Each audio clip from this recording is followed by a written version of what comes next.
오늘 함께 나눌 말씀 제목은 미리 누린 루디아입니다. 미리 누린 루디아입니다.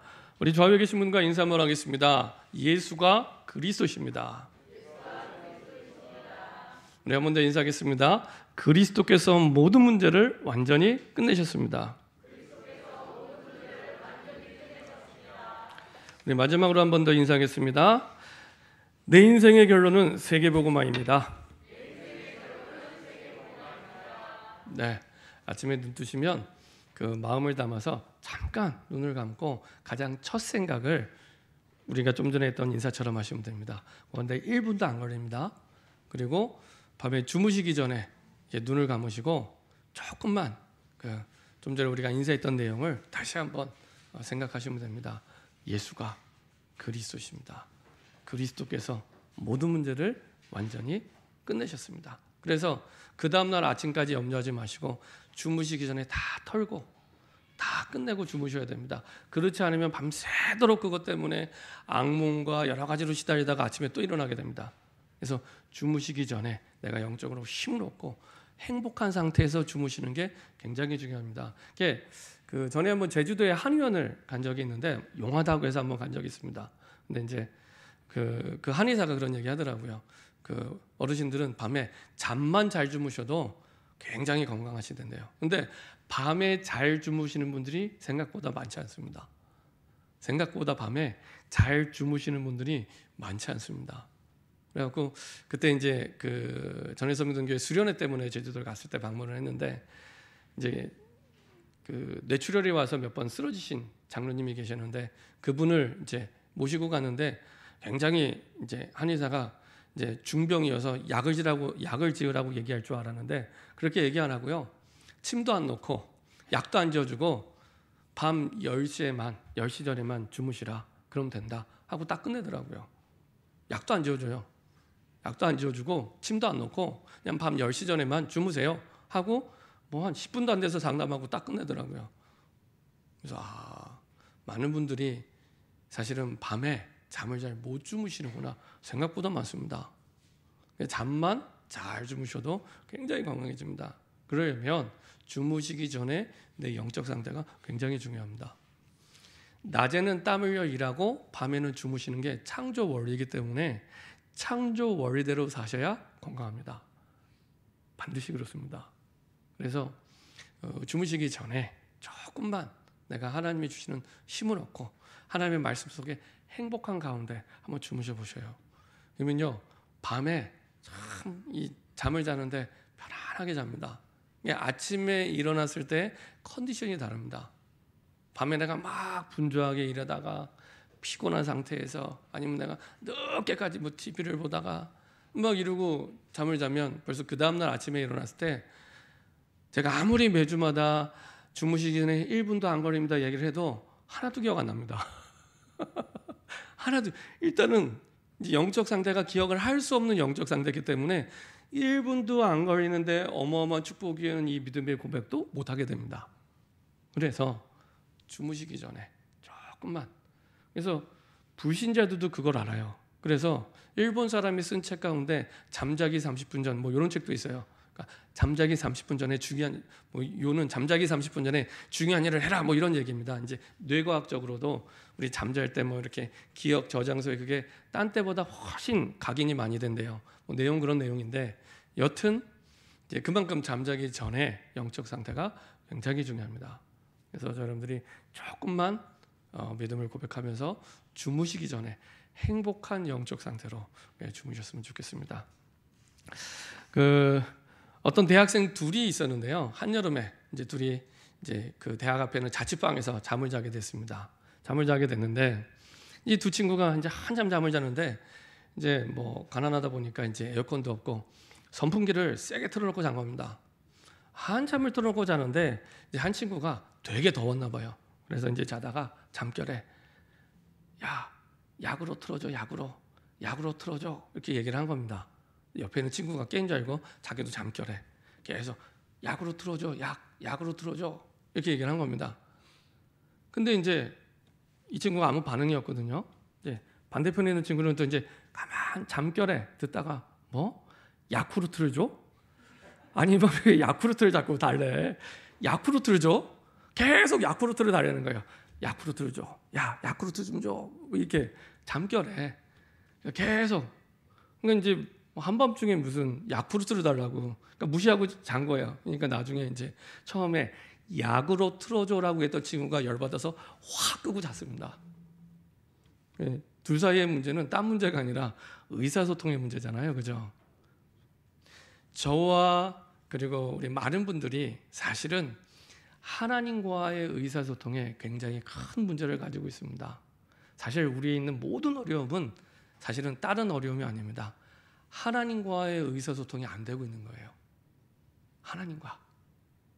하나님은 지금 세계복음화, 이게 나의 결론이야. 이거를 신구약 66권을 통해 계속 말씀하십니다. 계속 말씀하십니다. 이스라엘을 이 애굽에 보낸 것도 세계복음화 때문에, 그리고 다시 가나안 땅에 보낸 것도 세계복음화 때문에. 그러다가 여전히 이스라엘 백성들이 못 깨달으니까 나중에 또 이스라엘 백성을 바벨론에 포로로 보냅니다. 세계복음화 때문에. 나중에 또 못 깨닫게 되니까 이스라엘을 다시 로마의 속국이 되게 하십니다. 세계복음화 때문에. 끊임없이 신구약 성경 66권에 하나님이 계속 말씀하세요. 세계복음화. 근데 우리는 그렇게 안 되는 겁니다. 말씀을 들을 때 하나님이 아 하고 들으면 아 하나님이 아 하시는구나 이렇게 들으면 되는데, 하나님은 아 하고 계시는데 우리는 자꾸 이렇게 듣는 겁니다. 하나님 왜 자꾸 이렇게 얘기를 하시지? 그러니까 하나님이 아니야 나는 아라고 얘기해서 에이 하나님 왜 자꾸 어라고 하세요? 지금 계속 하나님과 불통. 야, 내가 성경 66권을 통해서 네 인생의 모든 여정은 세계복음화의 시간표가 맞춰져 있어. 세계복음화 때문에, 세계복음화를 위해서, 세계복음화를 향하여 모든 것들을 내가 이루고 인도하고 움직이고 있어. 이거를 끊임없이 반복해서 말씀하고 계십니다. 근데 우리는 교회에서 예배드릴 때는 많다, 세계복음화라고 안 것 같은데, 현실에서 문제를 만났을 때 세계복음화를 온데간데 하고 현실만 이렇게 바라보고 생각합니다. 하나님은 끊임없이 아니야, 그거 문제 아니야, 세계복음화의 시간표 속에 있는 거야, 세계복음화의 기준으로 세계복음화를 향하여 생각하면 돼라고 하나님은 끊임없이 말씀하고 계신데, 에휴 아닙니다. 지금 내 문제가 얼마나 힘든데, 얼마나 어려운데, 이거는 아무도 해결 못할 문제입니다. 이렇게 해서 계속 하나님과의 불통. 사실은 그게 가장 큰 문제입니다. 다른 게 문제가 아닙니다. 하나님은 계속 나에게 주시는 말씀이 있는데 나는 계속 다르게 듣고 있는 겁니다. 그래서요, 이렇게 기도하시면 됩니다. 지금 나에게 정말 해결 안 되는 문제가 있다. 절대로 내가 건드리면 덧납니다. 그렇죠? 그리스도 안의 모든 문제가 진짜 끝났기 때문에 상처난데 내 손으로 대면 덧나는 것처럼 내 손으로 대면 덧납니다. 가만 두시고 세계복음화의 결론을 두고 하나님의 어떤 숨은 계획이 있는지 말씀을 잘 들어보세요. 그렇게만 하시면 됩니다. 내가 뭘 안 해도 됩니다. 하나님은 한 번도 우리 보고 네가 겪고 있는 그 어려운 문제 해결하라고 말씀하신 적이 없습니다. 없습니다. 그 모든 걸 가지고 하나님의 말씀 속으로, 그 모든 걸 가지고 복음 속으로 가지고 들어오면 돼라고 말씀하고 있습니다. 그래서 그 모든 걸 가지고 분명히 세계복음화와 연결이 되어 있는데 세계복음화를 두고 무슨 계획이 있는지 모르잖아요. 그래서 세계복음화를 두고 어떤 계획이 있는지를 답이 올 때까지 계속 들으시고 정리하시면 됩니다. 그것만 하시면 됩니다. 그러면 그 속에서 하나님이 정말 계속 말씀하고 싶었던, 야쿠르트를 달라는 게 아니라 약으로 틀어줘 라고 올바르게 들릴 그때가 오게 됩니다. 그때가 시작입니다. 그래서 하나님의 결론은 세계복음화. 사도행전 11장 19절 20절 두 절이지만 이게 사도행전 전체를 나누는 가장 결정적인 순간. 이 정도가 아니라 영원한 응답을 누리느냐 못 누리느냐의 결정적인 장면이 이 장면입니다. 유대인에게만. 그거는 단순히 유대인에게만 복음 전했다. 일단 복음 전했잖아요. 근데 하나님이 그걸 두고 말씀하신 게 아니라 하나님이 주신 사도행전 1장 8절의 언약을 잊어버리고 있는 겁니다. 아까 말씀드린 대로 약하게 틀어줘라고 얘기했는데 야쿠르트죠 이렇게 생각한 겁니다.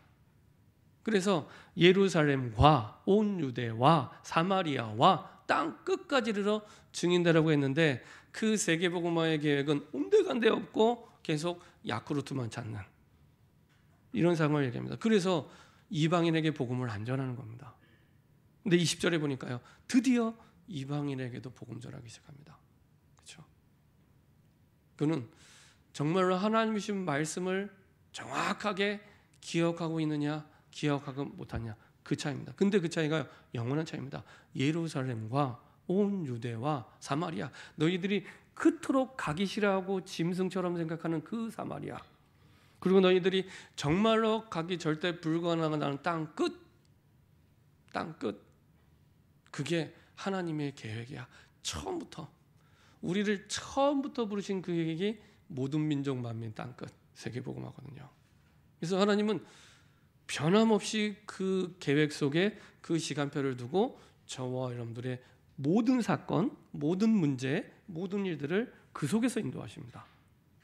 내가 알면 내 인생의 하나님의 결론이 세계복음화가 내 인생의 결론에 대해서 알면 누리면서 가고요. 모르면 누리면서 갑니다. 가기는 갑니다. 가긴 가는데 알면 누리면서 가고 모르면 누리면서 가게 됩니다. 내가 안다고 하나님이 확실하게 하시고 내가 모른다고 못하시고 그런 거 없습니다. 하나님의 결론인 세계복음화는 내가 믿든지 안 믿든지 하나님 하십니다. 그렇죠? 저와 여러분들의 믿음과 상관없이 하나님은 하나님의 결론이기 때문에 세계복음화 하십니다. 하시는데 알면 누리면서 가고 모르면 이제 누리면서 가게 됩니다. 그래서 하나님의 모든 시간표는 세계복음화에 가겠습니다. 저 여러분들의 인생의 시간표, 그리스도 안에 있는 저 여러분들의 인생의 시간표도 믿든지 안 믿든지 세계복음화를 두고 지금도 움직여 가십니다. 마태복음 24장 14절에 있는 말씀대로 모든 민족에게 복음이 증거된 이후에 끝이 오리라. 끝. 세상의 끝이라는 시간표는 세계복음화에 딱 걸려 있습니다. 이것이 내 인생의 결론일 때, 결론했던 말은 이것이 우리 삶의 기준입니다. 먹든지 마시든지 무엇을 하든지 세계복음화를 두고 가시면 가장 하나님의 시간표와 맞습니다. 그래서 이 응답을 두고 서밋 타임을 누리시면 조금 시간을 정해놓고 깊은 기도의 시간을 누릴 때 하나님께서는 우리 삶에 세계복음화를 이룰 수 있는 세 가지 초월의 축복과 응답을 누리는 삶이 세팅이 되기 시작합니다. 그 첫 번째가 보좌의 축복입니다. 보좌는 하나님의 왕권을 상징합니다. 하나님의 왕권을 상징합니다. 그래서 하나님의 모든 절대 주권 속에 하나님께서 움직이는 보좌의 능력과 축복이 그 현장 가운데, 그 상황 가운데, 그 사람 가운데 임하게 되고요. 그렇게 되면 시간과 공간을 초월하시는 하나님의 능력이 나타나기 시작합니다. 나는 과거로 돌아갈 수가 없어요. 그래서 아픈 내 과거, 힘든 과거, 어려운 과거 되돌릴 수 없는데 이게 축복의 발판이 돼요. 과거에 안 갔는데도 완전히 합력하여 선을 이루는 축복의 발판이 됩니다. 그리고 내가 미국, 필리핀, 독일 가지 못하더라도 세계복음화는 그 하나님의 능력들이 시간과 공간을 초월해서 나타나기 시작하고요. 237개 나라의 현장에 빛을 비추는 하나님의 능력 속으로 저와 여러분들이 들어가게 됩니다. 완전히 나를 초월하는 하나님의 응답 속으로 들어가게 됩니다. 그래서 하나님은 우리가 무엇이 되길 원하냐? 코로나 재앙만 난 이 시대에 세상을 살리는 플랫폼이 되기를 원하십니다. 플랫폼, 이제 버스 정거장 아시죠? 사람들이 버스를 타려면 어디로 와야 돼요? 버스 정거장으로 와야죠.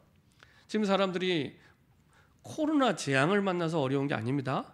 힘든 부분이 있겠죠. 근데 근본적으로 재앙이 올 수밖에 없는 복음을 잃어버린 겁니다. 그래서 복음의 답을 찾을 수 있는 플랫폼, 정거장이 되시는 겁니다. 그 세상을 살리는 정거장, 플랫폼이 되길 원합니다. 그래서 하나님은 나를 통해 모든 것을 살리기 원하십니다. 모든 것. 그래서 내가 가는 곳마다 하나님의 나라가 임하는. 그러니까 하나님의 나라가 임한다니까 느낌이 좀 이렇게 멀게 느껴지나 봐요. 그래서 제가 단어를 바꿨습니다. 하나님의 나라, 천국. 어느 곳으로 가든지 하나님은 내가 있는 곳이 천국이 임하기를 원하십니다. 천국. 우리 집이 천국 같은 집이 되도록, 내가 일하는 직장이 천국 같은 직장이 되도록, 예, 저 사람들이 천국을 선물하는 사람이라니까요. 지옥 같은 현장에, 안 되는 현장에, 힘든 현장에 천국을 선물하는 사람입니다. 그렇죠? 그래서 어느 현장이든지 하나님의 나라가 임하도록, 천국이 임하도록, 그렇죠? 그런 엄청난 축복의 주역으로 하나님이 저와 여러분들을 이미 부르셨습니다. 감사하죠. 내가 가는 곳마다, 나를 만나는 사람마다 천국의 기쁨을 누리고 천국의 축복을 누리고 그런 존재입니다. 그렇죠? 그런 존재로 우리를 부르신 겁니다. 내가 내 문제로 고민하고 흔들리고 이렇게 갈등하는 그런 존재가 아니라 하늘의 그 비밀인 천국을 누리는 그 축복의 주역으로. 그래서 이 땅에 누리는 천국의 기쁨은 우리가 가게 될 영원한 하나님의 나라의 아주 작은 부분. 하지만 영원히 가야 될 하나님의 나라를 두고 이 땅에서 작지만 천국의 기쁨을 누리며 영원한 하나님의 나라를 사모하도록 이렇게 하나님이 우리를 인도하고 계신 겁니다. 그렇죠? 어마어마한 축복의 주역으로, 진짜 복의 근원으로 우리를 부르신 겁니다. 자, 이런 축복과 응답을 누리는 가운데 세계복음화의 결론을 내린 바울이 이제 드디어 그 속에서 이제 루디아를 만나게 됩니다. 어떻게 만나게 됐습니까? 첫 번째로 미리 누린 바울입니다. 어떻게 바울이 미리 누렸습니까? 우리 사도행전 16장 6절부터 10절에 보면은 이렇게 말씀하고 있습니다. 성령이 아시아에서 말씀을 전하지 못하게 하시거늘 그들이 부르기아와 갈라디아 땅으로 다녀가 무시아 앞에 이르러 비두니아로 가고자 했으되 예수의 영이 허락하지 아니하시느니라. 무시아를 지나 드로아로 내려갔는데 밤에 환상이 바울에게 보이니 마게도냐 사람 하나가 서서 그에게 청하여 이르되 마게도냐로 건너와서 우리를 도우라 하거늘 바울이 그 환상을 보았을 때 우리가 곧 마게도냐로 떠나기를 힘쓰니 이는 하나님이 저 사람들에게 복음을 전하라고 우리를 부르신 줄로 인정함이로라. 그 6절부터 10절의 말씀의 흐름을 쭉 보면은 두 가지 특징이 있습니다. 하나는 그 바울이 이 전도와 선교를 하는데 임의로 막 왔다 갔다 한 게 아니에요. 어떻게 합니까? 성령이 아시아의 말씀을 전하지 못하게 하신 것을 이렇게 얘기하고요. 7절에는 예수의 영이 허락하지 아니하시느니라 이렇게 얘기합니다. 그렇죠? 바울이 임의로 여기 선교할 만하네 여기 하고 여기 전도할 만하고 이렇게 하지 않습니다. 그 전도 훈련을 해보면 이제 재미있는 현상이 나타납니다. 그래서 교회 안에서 전도 훈련을 진행해 보면 이제 처음에 시작할 때는 무조건 현장 전도를 시킵니다. 일부러. 그게 다락방 전도는 아닙니다. 성경적인 전도도 아닙니다. 하지만 전도자의 필수 시작이기 때문에 현장 전도, 노방 전도를 이제 훈련 차원에서 시킵니다. 해보면 이제 딱 가다가 이제 놀이터에 딱 보고 이제 있다가 일단 사람이 한 여러 명 모여 있으면 일단 패스. 이거 하나님 계획 아니야. 지나가고 그러다가 이제 누구한테 가냐? 저기 벤치에 혼자 앉아 있는 사람 하나님 계획이야 하고 갑니다. 그걸 누가 결정해요? 내가. 그렇죠? 근데 바울은 그렇게 하지 않았습니다. 바울은 성령이 아시아에서 말씀을 전하게 못하게 하시거늘 그리고 7절에 보면 예수의 영이 허락지 아니하시니라. 하나님의 영이 이끄시는 대로. 자, 이렇게 하려면은 뭐가 돼야 될까요? 바울은 사실은 기도 속에 있는 사람이었습니다. 그래서 9절 10절을 보면 밤에 환상이 바울에게 보이니 이렇게 얘기하고요. 10절에 바울이 그 환상을 보았을 때 이거는 지금 바울이 기도 속에서 쭉 인도받는 과정이 나오는 겁니다. 기도 속에서 세계복음화의 결론을 두고 내가 기도 속에 있을 때 하나님이 이끌어가기 시작합니다. 근데 이게요, 기도 속에 있지 못하면은 착각하기가 너무 쉽습니다. 예를 들면 6절에 성령이 아시아의 말씀을 전하지 못하게 하시거늘 이러면은 우리는 현실적으로 어떻게 생각하냐? 복음을 전하는데 이렇게 이 사람이 거부하고 막혀. 에이, 흑암이 역사했네 하고 돌아서고 사실은 딴 데로 가버립니다. 그것도 이제 내 생각대로. 물론 흑암이 역사하는 부분도 있지만 더 중요한 거는 성령의 인도를 받는 게 더 중요하거든요. 성령의 인도를 받아서 하나님의 계획이 오늘 이 사람에게 없구나. 그럼 오늘 하나님의 계획에 있는 사람이 누구지? 하고 또 찾아보는 겁니다. 그래야지 그 속에서 내가 성령의 인도 받는데 흑암이 역사하네? 하고 그걸로 끝이에요. 그리고 흑암이 역사했기 때문에 그 사람이 기도도 안 해줍니다. 그러면서 이제 다른 길로 내 마음대로 내 뜻대로 이렇게 가게 되거든요. 근데 그걸 보고 흑암이 역사했네 이렇게만 생각한 게 아니라 지금 하나님의 숨은 계획이 있구나. 그래서 하나님이 이쪽에 복음 전하는 걸 막고 계시구나. 원래는 그 동방 쪽으로 에베소 지역 쪽으로 복음을 전하려고 했는데 지금 그쪽으로 하나님이 문을 막으신 겁니다. 문을 막으시고 그리고 어느 쪽으로 인도하시느냐? 이 환상 중에 하나님이 마게도니아로 떠나기를 힘쓰니 이는 하나님이 저 사람들에게 복음을 전하라고 마게도니아 지역에 있는 사람에 가서 복음 전하더라. 이게 간단한 장면이지만 역사적으로 결정적으로 유럽을 향하여 복음을 전하게 되는 첫 시작이 됩니다. 유럽을 향하여 복음을 전하게 되는 첫 시작이. 만약에 이때 조금 동방 쪽으로 옮겨졌다면 아마 아시아 쪽에 먼저 복음이 증거될 수도 있었겠죠. 근데 이때 하나님 방향을 틀어서 이제 유럽으로 복음을 전하게 됩니다. 그래서 루디아는 유럽 선교에서 열매 맺은 게 사실은 첫 번째 열매입니다. 유럽 선교에서 열매 맺은 첫 번째 열매입니다. 자, 이렇게 기도 속에서 미리 누리는 바울이 성령의 인도를 받게 되죠. 나중에 우리가 보았던 그 16장 11절에서 14절에도 잘 나타나 있습니다. 우리가 드로아에서 배로 떠나 사모드라게로 직행하여 이튿날 네아폴로 가고 거기서 빌립보에 이르니 그 앞부분에 이제 여러 지역을 지나갔지만 거기에 멈춘 것이 아니라 빌립보까지 하나님의 인도를 잘 숨은 계획을 따라 인도받고 있는 거죠. 마게도냐 지방의 첫 성이요 또르마의 식민지라 이 성에 수위를 유하다가 안식일에 우리가 기도할 곳이 있을까 하여 문 밖 깜깜이 나가. 전도부터 한 게 아닙니다. 기도할 곳이 있을까 하여 문 밖 깜깜이 나가. 그러니까 중심이 늘 내가 주인이 아니라 내 생각대로 전도하는 게 아니라 하나님이 원하시는 뜻대로 인도받기를 바라며 기도 속에서 성령 인도받는 겁니다. 저는 그런 분들도 많이 봤어요. 전도해야겠다고 막 강하게 주장하는데 내 마음대로 전도하는 분들이 있더라고요. 근데 그러면요 시간 지나고 나면은 열매가 없습니다. 사실은. 그래서 하나님이 원하시는 뜻대로 이제 인도받는. 그래서 기도 속에서 이렇게 인도받았죠. 이때 하나님이 누구를 만나게 하시냐? 이미 미리 누리고 있던 루디아를 그 기도처에서 딱 만나게 하십니다.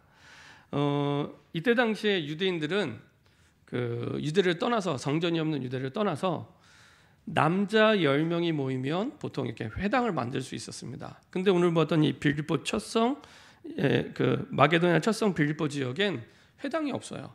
그 말은 그만큼 그 유대인들이 없는 지역입니다. 반대로 얘기하면 이방인들이 많은 지역이죠. 어찌 보면 당연하겠죠. 사도행전 9장 15절에 바울을 하나님 부르실 때 뭐 때문에 부르셨다고요? 이방인을 살리기 위해. 그렇죠. 그게 지난주에 말씀드린 대로 결정적인 장면이었기 때문에 이방인들을 살리기 위해 부름받은 바울을 하여금 이 길로 인도하시는 게 너무나 당연하겠죠. 그래서 그 성에 회당이 없는 거예요. 회당이 없을 때는 이 사람들이 주로 강가에서 모여서 기도를 했다고 합니다. 그래서 강가 쪽에 가면은 그래도 하나님이 예비한 사람을 만날 수 있을까 하여 거기서 이제 기도하고 찾으려고 하는 그 찰나에 누구를 만나냐? 루디아를 만나게 됩니다. 그렇죠? 그래서 15절에 이렇게 말씀하고 있습니다. 14절 15절 두 절을 같이 읽어보면요. 두아드라시아에 있는 자세곡감 장사로서 하나님을 섬기는 루디아라는 한 여자가 말을 듣고 있을 때 주께서 그 마음을 열어 바울의 말을 따르게 하신지라. 그와 그 집이 다 세례를 받고 우리에게 청하이르되 만일 나를 주 믿는 자로 알거든 내 집에 들어와 유하라 하고 강권하여 머물게 하니라. 그 두아디라시가 이 루디아의 고향입니다. 근데 그 시가 어떤 시냐? 우상 숭배가 사실은 많은, 특별히 태양신을 섬기는 그 본부와도 같은 그런 시가 이 두아디라시입니다. 그러니까 우상 숭배가 심한 지역에 고향을 둔 이 루디아죠. 루디아는 유대인이 아닙니다. 이방인입니다. 이방인인데 장사는 어떤 장사를 했냐? 자색옷감 장사. 그 당시에 사람들의 이게 그 상황을 보면 지금이야 뭐 자색 물들인데 뭐 그렇게 큰 수고를 안 해도 되지만 이때 당시에 그 자색을 물들이는 게 굉장히 어려웠다고 합니다. 그래서 그 보통 그 원피스 보통 그 원피스 기준으로 원피스 한 벌을 자색 물감을 드는 그 당시에 이제 천연 원료겠죠. 자색 물감을 드릴 만큼을 하려면 이게 어마어마하게 돈이 들어갔대요. 지금으로 따지면 한 1억 원 정도 됐다고 합니다. 그러니까 원피스 한 벌을 자색 물감을 드리는데 지금 돈은 한 1억 정도를 들여야지 그 원피스 한 벌만큼의 자색 이 색깔이 나온답니다. 이제 그런 장사를 하는 루디아였습니다. 사실은 국제적인 감각도 있고 어느 정도 이제 현장을 하는, 하지만 역시 이제 이미 기도 속에 있던 루디아였습니다. 그 가운데 하나님이 이 마게도냐 첫 성 빌립보 지역을 살릴 루디아를 정확하게 만나게 하시죠. 그래서 뭐라고 고백합니까? 나를 주 믿는 자로 알거든, 이렇게 합니다. 그 말은 분명한 구원의 확신을 고백하는 겁니다. 그렇죠? 분명한 구원의 확신. 나중에는 그 가정까지도 다 복음을 받게 됩니다. 그래서 그 가정, 그 집이 미션 홈이 되게 되고요. 결국에는 그 루디아의 집을 중심으로 빌립보 교회가 세워지게 됩니다.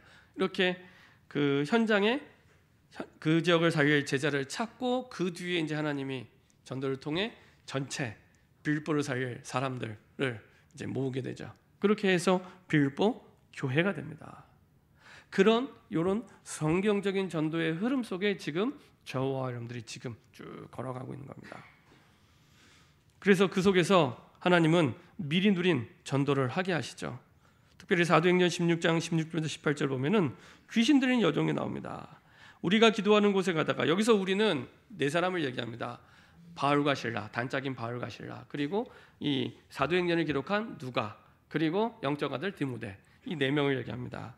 이 네 명이 기도하는 곳에 가다가 역시 이제 늘 기도 속에 있는 사람이었죠. 기도하는 곳에 가다가 점치는 귀신 들린 여종 하나를 만나니 점으로 그 주인들의 큰 이익을 주는 자라. 그가 바울과 우리를 따라와 소리질러 이르되 이 사람들은 지극히 높은 하나님의 종으로서 구원의 길을 너에게 전하는 자라 하며 이같이 여러 날을 하는지라. 바울이 심히 괴로워하여 돌이켜 그 귀신에게 이르되 예수 그리스도의 이름으로 내가 내게 명하노니 그에게서 나오라니 귀신이 즉시 나오니라. 사실은 이 귀신 들린 여종을 의사도 정치인도 과학자도 해결할 수 없는 사실은 재앙입니다. 못 바꾸죠. 아무리 뛰어난 의사도, 아무리 뛰어난 정치인도, 아무리 뛰어난 과학자도 사실은 못 바꾸는 재앙의 현장입니다. 다시 말하면 이 땅의 문제가 육신 문제 아니고 영적 문제. 그 영적 문제가 진짜 맞다면 그리스도만 답이 될 수밖에 없습니다. 그래서 정확하게 바울이 얘기합니다. 뭐라고 얘기하냐? 이 영적 사실을 아는 바울이요, 성경은 뭐라고 표현되어 있냐? 분명히 그 여종에게 얘기하는데 여종에게 말해야 되라고 표현 안 되어 있습니다. 그 귀신에게 이르되 이렇게 표현되어 있습니다. 그 말은 바울이 정확한 영적 사실을 알고, 그렇죠, 얘기를 한 거죠. 그럼 뭐라고 얘기합니까? 예수 그리스도의 이름으로 내가 내게 명하노니 그에게서 나오라니 귀신이 즉시 나오니라. 정확하게 그리스도의 이름을 선포합니다. 그렇죠? 이 땅의 문제가 영적 문제예요. 그리고 답도 그리스도밖에 없습니다. 그래서 그리스도의 이름으로 사실은 그 개인에게 와 있는 재앙의 현장을 바꾸는, 하나님의 나라가 임하는, 천국이 임하는 축복을 누리게 합니다. 그리고 사도행전 16장 19절부터 40절, 이게 빌미가 돼서 나중에 감옥에 가게 됩니다. 그렇죠? 이게 빌미가 돼서. 근데요, 이 지역에 이 당시에 이 빌립보 지역은요 굉장히 중요한 도시였습니다. 그래서 마게도냐라는 지방의 사실은 그 가장 큰 도시는 데살로니가입니다. 근데 데살로니가에 안 가고 이 빌립보 지역에 먼저 간 이유는 빌립보 지역은 거의 로마의 지칼시와 같은 역할을 한 도시였습니다. 그만큼 원래 로마 사람들이 많이 이주해 와서 살기도 하고 이방인들이 많이 사는 도시였고요. 그 당시에 굉장히 바다와 육지를 연결하는 관문과도 같은, 부산 같은 도시입니다. 부산.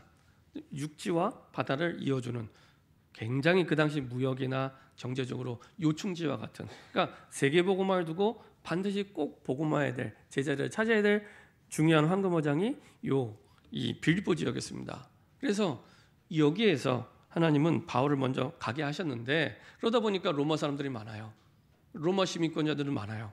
그러면 로마 시민권자가 어떤 권한이 있는지를 잘 알고 이해하고 있습니다. 바울은 로마 시민권자입니다.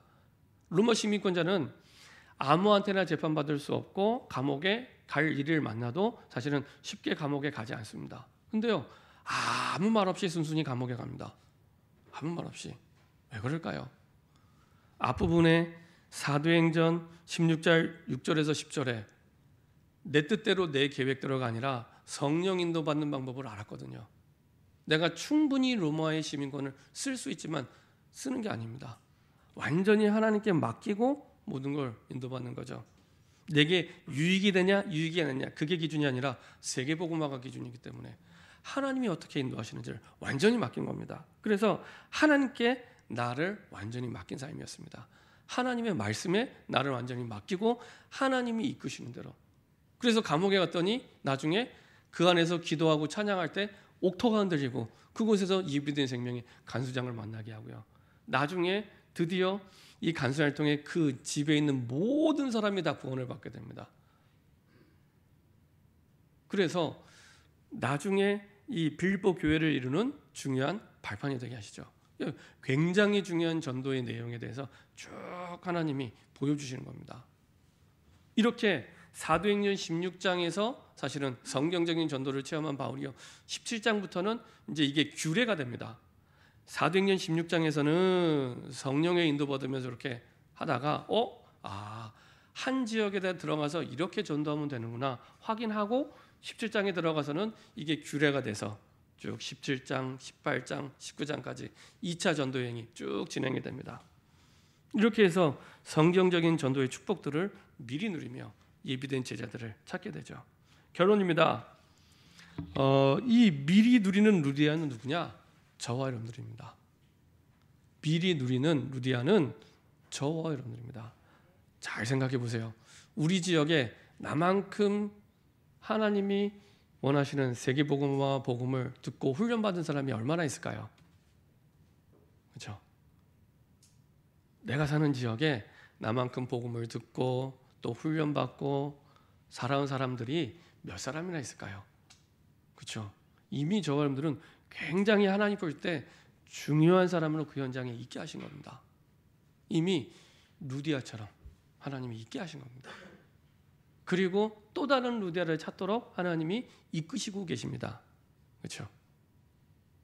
이렇게 하나님이 하나하나 우리의 삶을 세계복음화. 나는 그냥 우연히 형편 따라 그냥 여기 사는 것 같은데 아니라니까요. 그건 내 생각이고 하나님은 세계복음화의 완벽한 계획 가운데 날 있게 하십니다.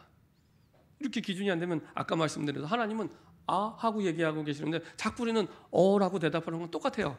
계속 하나님과 핀트가 안 맞는 겁니다. 그렇죠? 약하게 틀어줘 얘기하는데 약으로 틀어줘? 이렇게 얘기하는 건 똑같습니다. 그렇죠?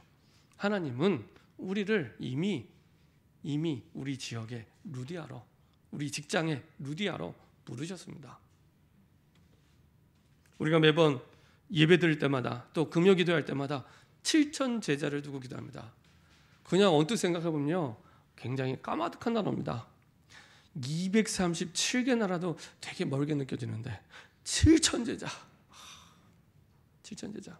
근데요 성경에서는 이게 까마득한 단어가 아니라 실제적인 응답인 게 루디아 같은 제자가요 이제 한 70명 정도 세워져서 빌립보 교회 같은 지교회가 세워지면 얼마든지 7천 제자가 가능합니다. 근데 그런 루디아 같은 제자를 찾고 세워지는 그 시간표 속에 하나님이 저 여러분들을 부르셨습니다. 이게 7천 제자의 시작입니다. 그렇죠? 막연한 7천 제자가 아니라 그 7천 제자의 시작이 하나님이 왜 나를 여기 부르신 줄 이전까지는 잘 몰랐는데 그냥 형편 따라 사정 따라 환경 따라 흘러 온 줄 알았는데 그게 아니라 하나님이 이 현장을 살릴 루디아로 나를 불러주셨구나. 그리고 이 현장에 이 사도행전 16장처럼 성령 인도받는 가운데 교회가 세워지길 원하시구나. 코로나가 재앙이 온 이유도 사실은 복음이 희미해지고 복음이 사라지면서 올 수밖에 없는 게 맞는데 나중에는 더 심한 게 올 수도 있습니다. 올 수밖에 없는 게 맞는데 하나님 이 시대 현장 가운데 복음을 증거하라고 나를 이곳에 앞서 미리 보내신 거구나. 그 현장에서 뭐 하시면 되냐? 루디아의 아침 낮 저녁입니다. 어떻게 인도받으면 되는가? 아침에 눈 뜨시면 모든 생각을 기도로 바꾸시면 됩니다. 내가 생각하는 그 모든 생각이 어디서 오냐? 오래된 깊은 나 중심에서 나오는 거기 때문에 거기서 각인, 뿌리, 체질이 돼서 나온 거기 때문에 그 모든 생각을 기도로, 하나님이 주시는 말씀과 하나님이 주시는 소원을 두고 내가 인도받도록 기도로 바꾸시면 됩니다. 낮 시간에 모든 보는 것을 기도로 바꾸시면 됩니다. 이 두 가지를 위해 꼭 필요한 게 저녁 시간입니다. 나를 하나님 앞에 세우는, 더 정확히 말씀드리면 하나님의 말씀 앞에 세울 때 모든 생각을 기도로, 모든 보는 것을 기도로 바꿀 수 있게 됩니다. 그래서 나를 하나님 앞에 내 하던 일을 멈추고 그리고 하나님이 원하시는 방향을 두고 말씀을 정리하고 편집할 때 처음에는 내가 말씀을 붙잡는 것처럼 보여지지만 그 말씀이 나를 붙잡고 가기 시작합니다. 이때부터는 모든 생각을 기도로 바꾸고 모든 보는 것을 기도로 바꾸는 게 쉬워지기 시작합니다. 그렇죠? 말씀이 나를 붙잡고 가기 때문에. 그래서 조금만 말씀을 내가 붙잡고 정리할 수 있는 시간. 이렇게 되면요, 늘 문제만 보이던 내 눈에 답이 보이기 시작합니다. 그리고요, 갈등하면은 내가 늘 힘들어했는데 왜 나는 잘못이었는데 힘들어, 이 사람이 나를 힘들게 해서 내가 어렵게 됐는데, 그게 직장이 됐건 가정이 됐건 언연이 됐건, 아, 이 사람이 문제가 아니었구나. 세계복음을 두고 나를 불러주셨고 나에게 천국을 선물할 수 있는 신분권세가 있는데 내가 이걸 못 누리고 있었구나 깨닫게 됩니다. 그래서 갈등하면 내가 갱신하는 제일 중요한 시작이 됩니다. 내가 하나도 잘못이 없어서, 아닙니다. 그거 내 생각입니다. 내가 갱신하는 시작이 되게 하십니다. 그리고 위기인 줄 알았는데 아니구나. 세계복음화 속에 하나님이 엄청난 축복 속에 숨은 계획을 두시고 위기라는 포장지 속에 하나님의 엄청난 축복을 싸서 내게 주신 선물이었구나. 달라지기 시작합니다. 바꾸려고 애쓰는 게 아니라 바뀌어지기 시작합니다.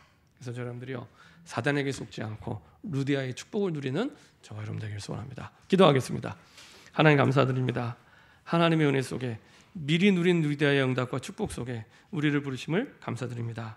아버지 하나님, 우리 현장의 루디아로 우리를 불러주사오니 성경대로 응답 주시고 성경대로 역사하여 주옵소서. 그래서 하나님이 원하시는 전도와 선교와 세계복음을 두고 7천 제자의 응답과 70지 교회의 축복을 누리는 증인들 결합하여 주옵소서. 내가 사는 지역에, 우리의 직장 속에 주님이 그토록 원하시는, 정말로 하나님이 가장 원하시는 생명 살릴 교회가 세워질 수 있도록 축복하여 주옵소서. 감사드리며 주 예수 그리스도의 이름으로 기도합니다. 아멘.